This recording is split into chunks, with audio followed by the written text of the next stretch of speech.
Venkatakrishna, good evening. ఈరోజు cabinet ఎజెండాను కూడా పక్కన పెట్టి దాదాపుగా 3.5 గంటల పాటు తిరుమల శ్రీవారి ప్రసాదం లడ్డూ తయారీకి ఉపయోగించే కల్తీ నెయ్యిలో రసాయనాల మిశ్రమం యానిమల్ ఫ్యాట్ కలవటంపై ప్రధానంగా చర్చించింది. ఎందుకంటే ప్రపంచవ్యాప్తంగా ఉన్న కోట్లాది మంది భక్తుల మనోభావాలు దెబ్బతింటంతో పాటు ఈ శ్రీవారి ఆలయం ప్రతిష్ట ప్రాభవాన్ని కోల్పోకుండా చూడాలి అని చెప్పి కూడా వీళ్ళు భావించినట్టుగా కూడా మంత్రులు చెబుతూ ఉన్నారు. అయితే ప్రధానంగా క్యాబినెట్ ఎజెండాను పక్కన పెట్టి 3 అంశాలను చర్చించింది. ఒకటి, నెయ్యిలో రసాయనాల మిశ్రమం కలవటానికి సంబంధించి సిట్టు రూపొందించిన నివేదిక, అందులో ఉన్న అంశాలు, రాష్ట్ర ప్రభుత్వానికి రాసిన 11 పేజీల నివేదికలో ఏముంది అనేది నెంబర్ 1. నెంబర్ 2, అసలు సంతకం చేసింది సుబ్బారెడ్డి అయితే శిక్ష సింగాల్ ఖాన్ అని చెప్పి ఈ అంశానికి సంబంధించి ప్రధానంగా కూడా చర్చించారు. అంటే మీరు కూడా గతంలో డిబేట్ చేశారు. ఈ డిబేట్లో పాత్రదారులు వచ్చింది కానీ సూత్రధారులు ఎవరు అనేది కూడా తేలాల్సి ఉంది. దీనికి సంబంధించి చార్జ్ షీట్ని ఒకసారి కోర్టు కాగ్నిజెన్స్లోకి తీసుకున్న తర్వాత ఆ తర్వాత దాంట్లో పరిశీలించి అసలు సూత్రధారులు ఎవరు అనేది తేల్చాలి. దీనికి సంబంధించి ముందుగా రాష్ట్ర ప్రభుత్వానికి ఏదైతే సిబిఐ ఆధ్వర్యంలోని సిట్ ఒక నివేదిక పంపించిందో ఆ నివేదిక 11 పేజీల నివేదికను పరిశీలించిన తర్వాత ఒక విచారణ కమిటీని నియమించి ఆ కమిటీ ముందుకు ఈ అధికారులను కూడా పిలిపించి ఆ తర్వాత వాళ్ళు ఎవరి ఒత్తిడి మేరకు కూడా ఈ విధంగా తలూపారు అనేది కూడా తేల్చాలి అన్నది నెంబర్ 2. నెంబర్ 3, అసలు ఈ నివేదిక రాకముందు సిబిఐ ఛార్జ్షీట్ ఇంకా కాగ్నిజెన్స్లోకి తీసుకురాకముందే వైసీపీ నేతలు చేస్తున్న విష ప్రచారం, అసలు ముందు నెయ్యిలో కల్తీ లేదు అని చెప్పారు. ఆ తర్వాత నెయ్యిలో కల్తీ జరిగింది అని చెప్పి తేలిన తర్వాత యానిమల్ ఫ్యాట్ లేదు, యానిమల్ ఫ్యాట్ ఉందని చంద్రబాబు నాయుడు ఎలా చెబుతారు అని కూడా ప్రచారం చేశారు.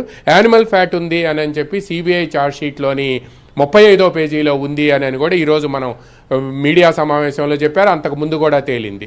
ఈ 35వ పేజీలో ఎన్డీడీబీ ఇచ్చిన నేషనల్ డైరీ డెవలప్మెంట్ బోర్డు ఇచ్చిన నివేదికలో యానిమల్ ఫ్యాట్ కలిసింది అనేది కూడా తేలింది అని కూడా ఇచ్చారు. కాబట్టి ఈ అంశాలకు సంబంధించి వైసీపీ చేస్తున్న విష ప్రచారాన్ని ఎన్డీఏ కూటమికి పక్షాలకు సంబంధించిన మంత్రులంతా కలిసి కూర్చొని దీన్ని ఒక కార్యాచరణ ప్రణాళికలతో ప్రజల ముందుకు వెళ్ళి ఏ విధంగా భక్తుల మనోభావాలను దెబ్బతీశారనేది చెప్పడంతో పాటు సిబిఐ ఆధ్వర్యంలోని సిట్ ఇచ్చిన ఛార్జ్ షీట్లో ఏముంది అనేది, రాష్ట్ర ప్రభుత్వానికి రాసిన నివేదికలు ఏముంది అనేది ప్రజలకు వివరించాలి అని కూడా నిర్ణయించారు. ఈ 3 అంశాలపై ముందు క్యాబినెట్ 11 గంటలకు జరగాల్సి ఉంటే 12:15కి 12:15 వరకు అంటే గంటంబావు పాటు ముఖ్యమంత్రి చంద్రబాబు నాయుడు, డిప్యూటీ సీఎం పవన్ కళ్యాణ్, లోకేష్, పయ్యావుల రెండు కీలకమైన అంశాలు ఇక్కడ తెర మీదకి వస్తున్నాయి. ఇప్పుడు సుప్రీంకోర్టు నియమించిన సిట్లో సిబిఐతో పాటు రాష్ట్ర పోలీసు నుంచి కూడా 2 పోలీసు అధికారులు ఉన్నారు కదా.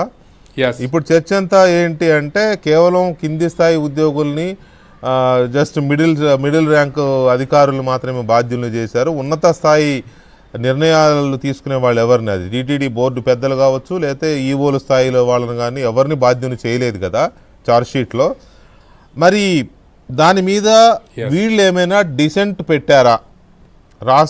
రాష్ట్ర ప్రభుత్వం తరపు నుంచి ఆ సిట్లో ఉన్న పోలీసులు అధికారులు వాళ్ళు ఏమైనా డిసెంట్ పెట్టారా అనే దాని మీద ఏమైనా సమాచారం ఉందా అనేది ఒక పాయింట్. రెండవది, ఇవాళ క్యాబినెట్ డెసిషన్ తీసుకుంది, దీని మీద ఒక విచారణ కమిటీని వేయాలి అని తీసుకుంది.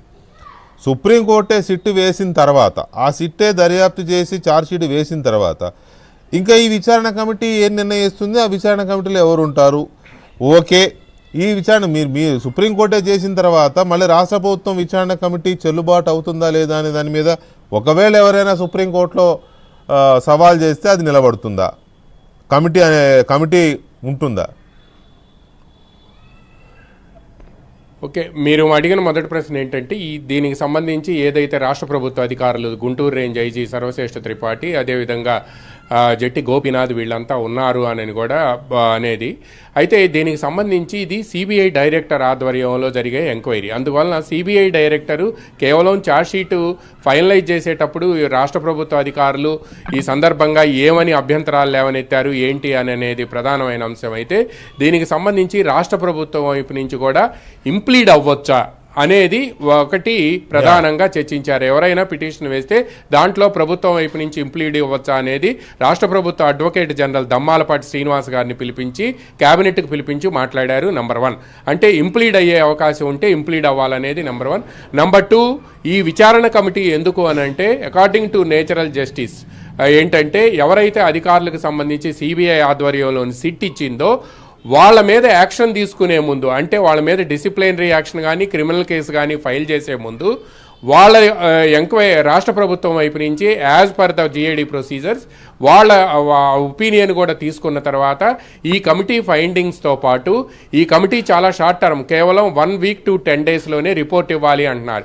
ఈ కమిటీ ఫైండింగ్స్లో అసలు టెండర్ నిబంధనలను 2020 ఫిబ్రవరి 29వ తేదీన ఎందుకు మార్చారు అని అనేది, ఏది నెయ్యి క్వాంటిటీ కానీ లేకపోతే total capacity of milk procurement కానీ